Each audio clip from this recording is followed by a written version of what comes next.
Hello guys. Welcome here. Wan and Jason Momoa have finally unveiled the anticipated first trailer for his superhero movie Aquaman. The Comic-Con panel began with the sound of roaring waters filling Hall H. Jason Momoa, strutting like a rock star, walked out to screams as loud as the water. Wan joined Momoa on stage, along with stars Amber Heard, Patrick Wilson, Nicole Kidman and Yahya Abdul-Mateen too. "I wanted to create a superhero film that we've never quite seen before," Wan said. "I wanted our film to be more unique. So my movie plays more like a science fiction fantasy film than a traditional superhero movie." Abdul-Mateen too revealed that he didn't know how to swim when he got the role of villain Black Manta. "I taught myself in the mornings and evenings. I bought goggles, a kickboard, and swam at the hotel pool. Ironically, in the end, because much of the work was on wires and in harnesses, he didn't need to swim." Wilson, also playing a villain, described his experience as the most physically exhausting movie I've ever done. "You know when you hear stunt guys say, 'I've never done this before,' you're in uncharted territory." After playing a trailer that also went online, Wan and his team introduced even more footage, a 6-minute sizzle reel, that was exclusive to the Hall H crowd. The footage included a shot of Momoa wearing the old-school yellow outfit from the comics, as well as an action sequence featuring Kidman's Atlanta. It also showed Aquaman and Mera a desert city, unlocking secrets. There were armored sharks and dragons galore, as well as a fight scene with Aquaman and Mera fleeing Black Manta and his armored goons.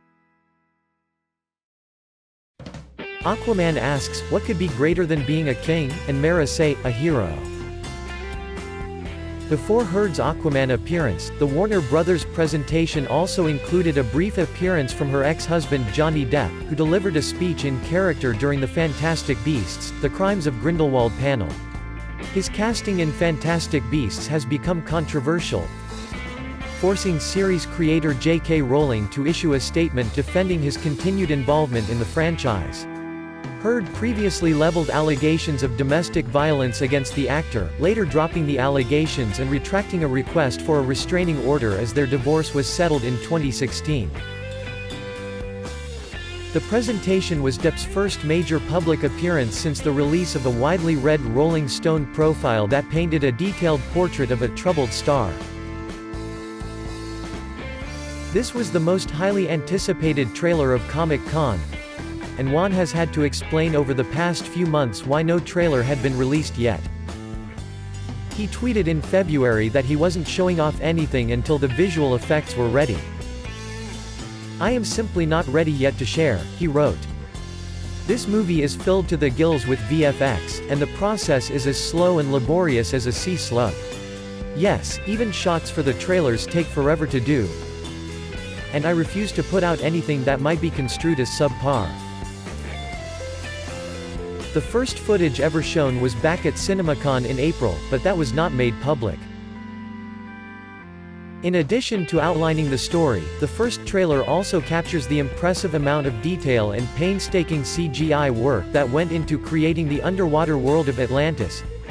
The film reveals the origin story of half-human, half-Atlantean Arthur Curry and takes him on the journey of his lifetime, one that will not only force him to face who he really is, but to discover if he is worthy of who he was born to be, a king. Aquaman's synopsis states, Aquaman opens December 21st. The DC Cinematic Universe panel also provided Comic-Con-only footage of the upcoming Wonder Woman 1984 as well as the first trailer for their Big Meets Superman movie Shazam. The point is, Aquaman likewise has upbeat marketing and trailers designed to wow mainstream viewers, and it's distancing itself from the previous DC movies.